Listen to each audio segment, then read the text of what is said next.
Okay, this video is from Cotton Star Manifesto. I think he did a pretty good job on it as well.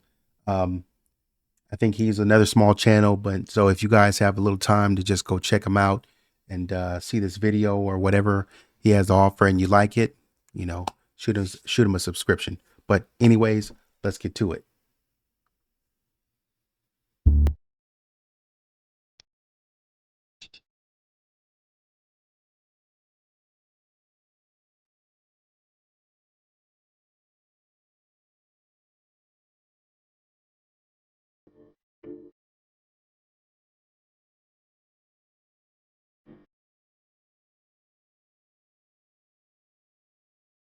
Hello, and welcome in.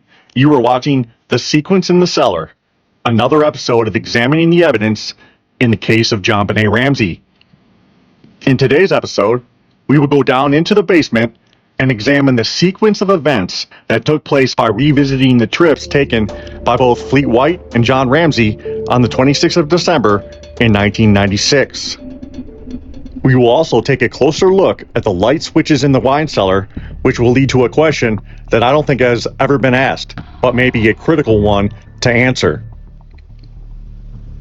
Let's begin by laying out the order of visits made to the basement, the who, the when, so we can establish a baseline understanding of the comings and goings of that morning, and bring the timeline of events to the forefront so we can navigate our way through the muck and muddle in the basement.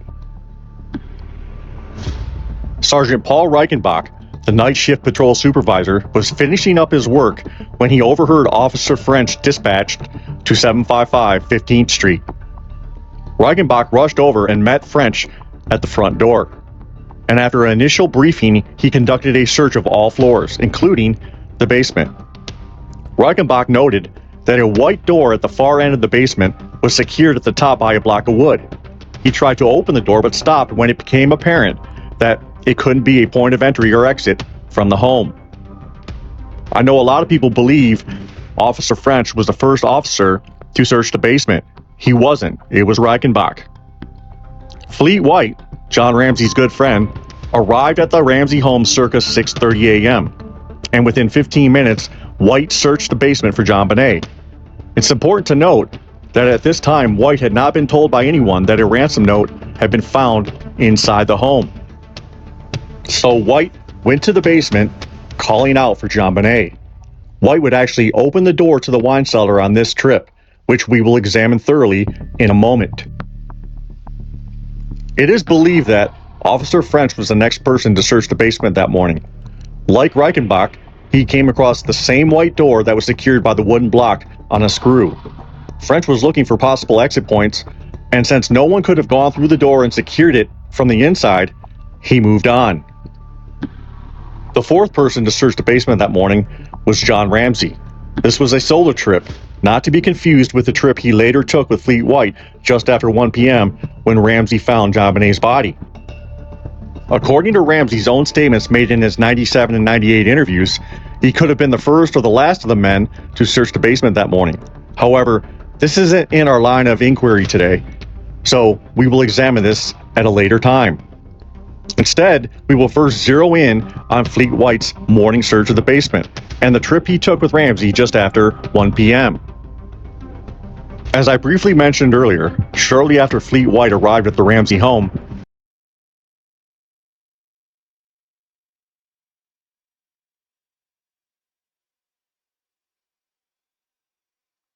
he conducted a search for JonBenet in the basement. Fleet White entered the doorway on the right first, which is dubbed the train room, where he noticed the middle basement window was broken but closed and unlatched, or just how you see it here.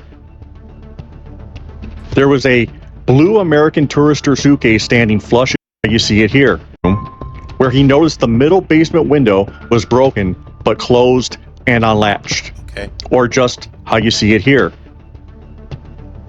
There was a blue American Tourister suitcase standing flush against the wall. White pulled it away from the wall to get a closer look at the window and look for broken glass. He placed a small kernel of glass that he found on the windowsill before moving on to the other side of the basement. White moved through the small passage on the left until he came to the white door that was secured with a wooden peg in the down position. White opened the cellar door, looked in, and when he couldn't find a light switch, closed the door and returned upstairs. White couldn't remember if he resecured the wooden peg on the top of the door or not. And I guess the interesting to note, there are several legitimate reasons I think now, because I was reading an article that said, "Oh, Officer French, he made a big mistake by not opening the door and going through." Well, as we see, according to this analysis, two officers, law enforcement agents, go down there and they don't open the door. They don't open the door for a very legitimate reason. They don't open the door because this could not be an exit point. And at this moment, as as Officer French talks about later in his report, we're thinking it's a kidnapping. I mean, we have no reason to not believe you. We don't see any signs of forced entry, but at this point, we think it's a kidnapping. Only later on do we understand, according to French's report. Only later on do we understand that this is a homicide. But for now, this is a kidnappers. This is a kidnapping, and so this wouldn't be an exit point for, according to both officers. We're looking for exit points, people who can leave, and so you can't, that little wood block, that little latch at the top, you can't do that from the inside. So somebody on the outside had to lock this. Fleet White, though, is coming down for a different purpose. And as the cops are moving around and going back up, Fleet White is, I'm hypothesizing, coming down, and he's like, "Hey, I'm just kind of try to look around. I'm gonna kind of try to look around for a little bit and see if JonBenet is hiding somewhere." But also, too, he didn't do it in secrecy, so that it was hidden that he was trying to walk around and do something. So he's allowed to walk through here and contaminate the crime scene, probably because they believe that it's a legitimate kidnapping at this point. And that is why there was a victim's advocate that was there, who was able to stay there, and they were able to walk around the house and make breakfast and stuff like that, because it was believed that this was a kidnapping at first. And so, but Fleet was saying, "Okay, it's a kidnapping. I'm going to go in here, and I'm going to call out for JonBenet." Which, even though he said it was a kidnapping, he went out to call for JonBenet. And I almost questioned, if it was a kidnapping, why would you go down into the basement calling for JonBenet? But as I think about it, he said that he was of the belief that maybe it wasn't kidnapping, maybe JonBenet is just hiding. That's why he did that. Okay, so that's fair enough. So he goes down there, he looks, doesn't see anything, but he's not looking for a body. He's just trying to find somebody who is hiding, number one. Number two, I don't think, even if he saw, it's possible, and this is just an hypothesis, I don't think even if he saw the blankets that he would have known what it was, because he's looking for a 6-year-old, something that's apparent. And so maybe as I look at the blanket, maybe that wouldn't have been something that just jumped out to him. So this is obviously a point of pause here. The critical question, or itch, I've had for a long time is, why couldn't Fleet White find the light switch when he peeked inside the dark, windowless room? There were 2 light switches located inside the wine cellar. Most people are aware of the awkwardly located light switch on the inside right wall of the wine cellar. This light switch was just 2 feet inside the door and 2 feet off the floor, making this switch nearly impossible to find if you had never been inside the cellar prior to that day. However, there is a second light switch inside the cellar, located in just a position where one would usually find one. This switch was just inside the doorway on the left. In your life, whenever you have visited an unfamiliar place for the first time, a new home, a hotel room, or any other place that has a light switch, the first thing you instinctively do if you walk into a dark room is reach for the light switch. Yep. And without looking, your hand usually finds the switch where it normally is. So why didn't Fleet White? Now, to be fair, during my investigation, I came across some information that this light switch in the cellar was not code compliant and was about a foot higher than the usual standard. However, in this clip from the great Cold Case Files with Bill Curtis, you can visually see not only where the light switch was located, but also the automatic ease in which it was found.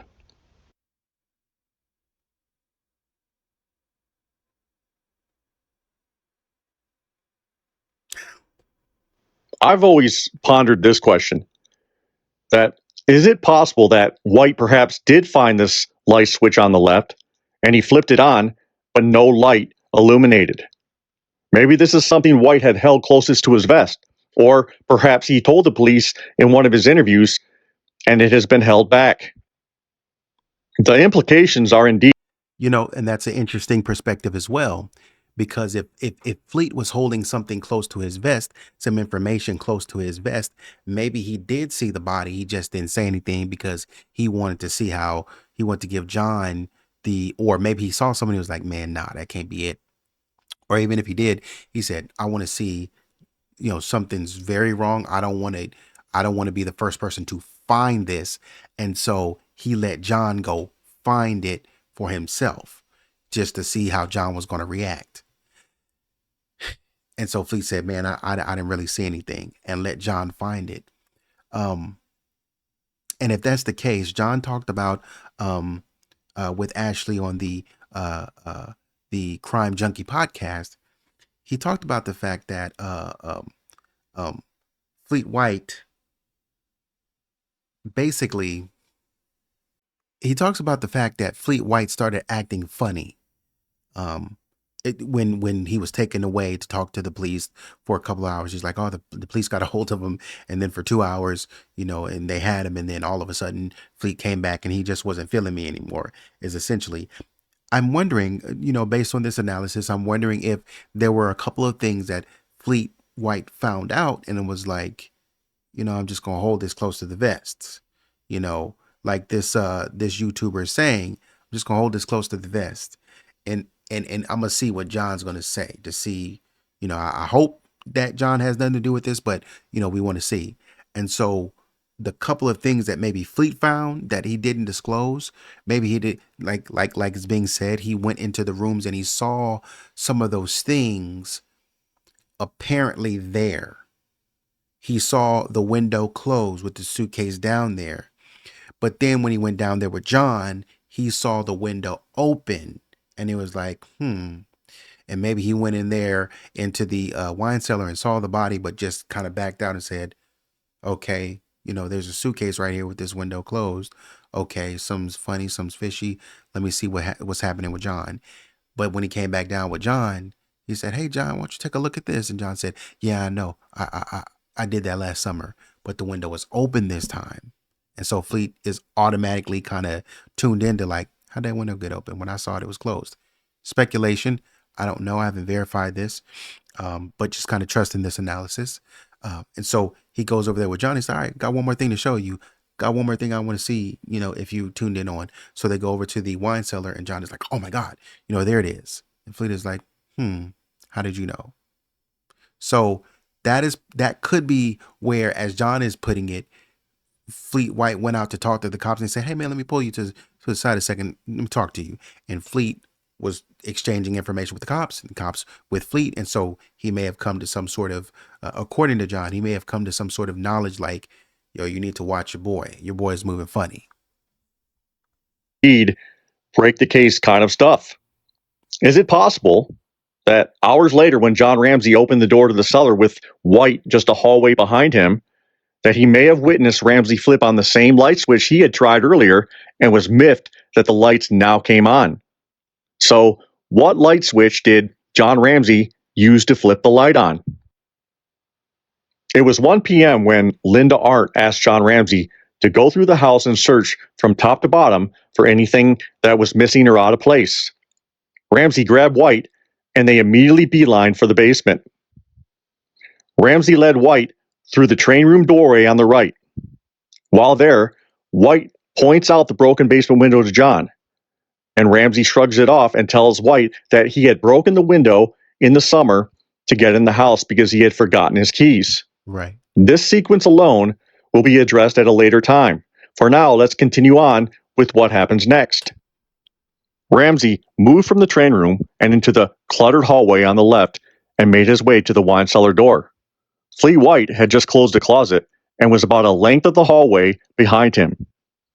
Ramsay reached up and turned the wooden peg and opened the cellar door. White heard John say, "Oh my God, oh my God." And as White approached the door, Ramsay flipped on the wine cellar light switch. But which light switch? This is a minor piece of minutia that might seem minor, but it's not. Did White see Ramsay hit the switch on the left, or lounge to his right and flip the lower light switch? This is something that has never been fully addressed, but should have been. We also know, in the moments after JonBenet was brought upstairs by John, Detective Linda Arndt instructed Fleet White to stand guard at the top of the basement stairs. Instead, White rushed back down the stairs, straight to the wine cellar. He picked up the duct tape and handled a cigar box that was lying on the floor. This reactionary behavior seems to indicate that White was in absolute disbelief about something. Was it the light switch? Or maybe he was flummoxed as to why he hadn't seen JonBenet when he peeked inside the wine cellar earlier, and how he had just seen John find her before he had turned on the light. Because look at all that mess right there. It's all that junk. So she couldn't be pressed up against the light switch. She'd have to be. Look at all that. This is all junk. So she can't be right there. She has to be somewhere over here. Light. Whatever it was, Fleet White wanted to see for himself. Moving on to the other elephant in the room, how did Ramsay see or know JonBenet was in the wine cellar as soon as he opened the door and before he switched on the light? The Boulder police conducted a test and measured the ambient and reflected light inside the wine cellar with the door open and the lights out to verify what could and could not be seen. This is the part that I wanted to get to that I thought was awesome that he presented. Man, this was awesome. The Boulder police conducted a test and measured the ambient and reflected light inside the wine cellar with the door open and the lights out to verify what could and could not be seen. The test showed there was not enough light to see anything in the dark unless the viewer had spent time getting accustomed to the darkness. So let's now examine the interviews and some of the narratives told about this sequence in the cellar. First up is the CNN interview given just 6 days after JonBenet's death. Here, Ramsay tells us that he did turn on the light when he walked into the cellar. Yeah. And one of the detectives asked me and my friend who was there to go through every inch of the house, see if there's anything that was unusual or abnormal that looked out of place. Looking for clues, I guess. Asking us to do that more to give us something to do to occupy our mind. And so we started in the basement and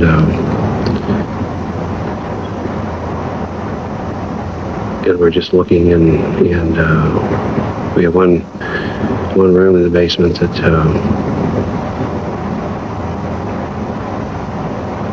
when I opened the door, there are no windows in that room, and I turned the light on and She was in the Yes, sir. I hope that. From here, it gets a whole lot of convoluted. In Ramsay's subsequent interviews in 1997, 98, and in 2001, John isn't exactly clear if he even turned on the light at all. In 1997, when asked, "Did you turn the light on?" Ramsay responded, "Probably. I don't remember specifically turning it on, but probably would have." Later, in the same interview, when going over this sequence in the cellar, Thomas says, "And did you open the door?" Uh-huh. And was the light off? On or off? I think it was off. Okay. Thomas says, "And did you turn the light on?" Probably. I don't remember specifically turning it on, but probably, yeah, I would have. It's a dark room. And so basically Thomas saying, from the time you opened the door, when did you discover your daughter? Was this a fraction of a second or a matter of seconds? Give me an idea. And he's asking this very specifically because he's saying, hey man, we've done this test and I'm trying to figure out when you saw her, because you said they're being very thorough with their investigation. Ramsay was asked, "You may or may not have." And so in an instant, I mean, as soon as I opened the door, I saw the white blanket and I just saw a blanket and I knew it was Turn the light on? Thomas adds, "You don't know, in all fairness?" And Ramsay tells him, "In fact, I don't remember." So it's like Thomas is like, so was it then that you instantaneously opened the door and saw the blanket, and you may or may not have, like, help me remember what you did? In 1998, Lou Smith asked Ramsay, "Do you remember turning on the light?" And Ramsay's reply was, "I don't think I did." Then, in Ramsay's deposition in 2001, while under oath, there's this. Go to the cellar door. I don't know. When you opened the cellar door, can you describe, to the best of your recollection today, what it was that you saw? I saw a white blanket, and I knew immediately I'd found JonBenet. Had you turned the light on, or? I don't remember turning the light on. So you can see that Ramsay is pretty definitive in his official interviews and deposition that he in fact doesn't remember if he turned on the light or not, and says he doesn't think he did. And yet, in the Ramsay's book, The Death of Innocence, Ramsay doesn't even mention the light scenario. And in The Other Side of Suffering, John's second book, John, while recounting the events, says he fumbled to flip the light on. Why is Ramsay so descriptive here if he doesn't even remember if he had turned on the light or not? This is dichotomous. Why say you turned on the light while on the public stage, the CNN interview, and in his book, but officially when questioned by the police or while under oath, Ramsay states the opposite? Why is this sequence or scenario, like so many other things in this case, this convoluted? In my analysis, I surmise that as time went on in the investigation, as a fluid of information funneled down through the various sources and onto the newspapers and cable news, certain information was learned, such as finding out about White's initial trip to the basement and perhaps what he had told the police about the trip he took when Ramsay found JonBenet. When it comes to the light and his behavior before turning it on, or did he, Ramsay may be leveraging somewhat against what perhaps White may have told the police. Remember that in the hours after the discovery of JonBenet's body, John Ramsay's lawyer friend, Mike Bynum, wasn't trying to pin down Linda Hoffman Pugh or Jeff Merrick, the two people the Ramsays initially suspected the most. Instead, just hours after the discovery of JonBenet's body, Bynum was trying to reach Fleet White to set up an interview before he could speak with anyone else. Maybe to find out what he had seen, heard, and thought. What do you think? Are you watching closely? So, like I said, man, let me know what you think about that video. I thought it was, excellently done. Gave me some ideas on theories and the possibilities, again, kind of even related to True Crime Oracle. These guys are kind of, in my mind, giving me different things to think about. What is Fleet White's role in this? Is there a reason to look at Fleet White some more, or the Steins, or the Fernies, or even the priest, or what have you? Is there a reason to look at these other pieces, these other people, these other components in this analysis?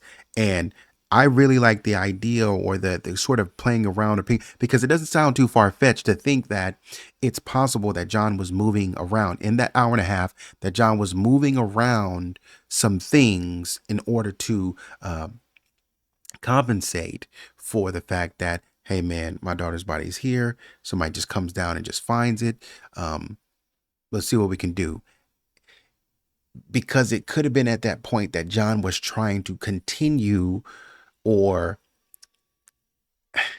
it could, if we, let's say this, if we are to believe, if we're alleging that John moved the body, if that's what's being alleged, then we would have to then suggest that John is moving the body because he has to continue to keep up the idea that there is a kidnapping.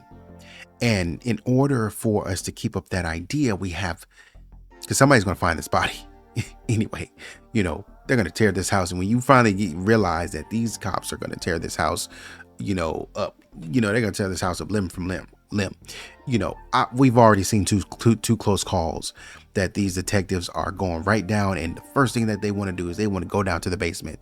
Well, dang, my daughter's body is in the basement because it happened in the basement. If we're alleging this, then I gotta move my daughter around. I can't put her upstairs. I gotta move her around the basement in order to be successful. But when I know that the jig is up, then I gotta put her in the room, lock it back, and be like, hey, this is what the intruder did. He put her in the room, locked it back because he knew what he had done wrong, and then he bolted out the window. That's gotta be the story. Hey, the kidnapper didn't want to do it. It was botched, but it's still a kidnapper. It shouldn't be on us. It shouldn't be a homicide. It should still be a kidnapping. And I think that is where John Ramsey's mind was. It should still be a kidnapping, but you guys should look at it as a kidnapping. You shouldn't look at it as it's a homicide, because if you say it's a homicide, then it's on me and my wife. Y'all gonna start looking at me and my wife. But what John is saying is you shouldn't do that. You should continue to consider it a kidnapping, but just that somebody botched the kidnapping, so you can continue to look outward, and not focus on me. So like I said, man, let me know what you think about this analysis. I was pretty excited for it. I thought it was pretty good, pretty dope. So like, share, subscribe. And until next video, thanks again for watching, and take care of yourself.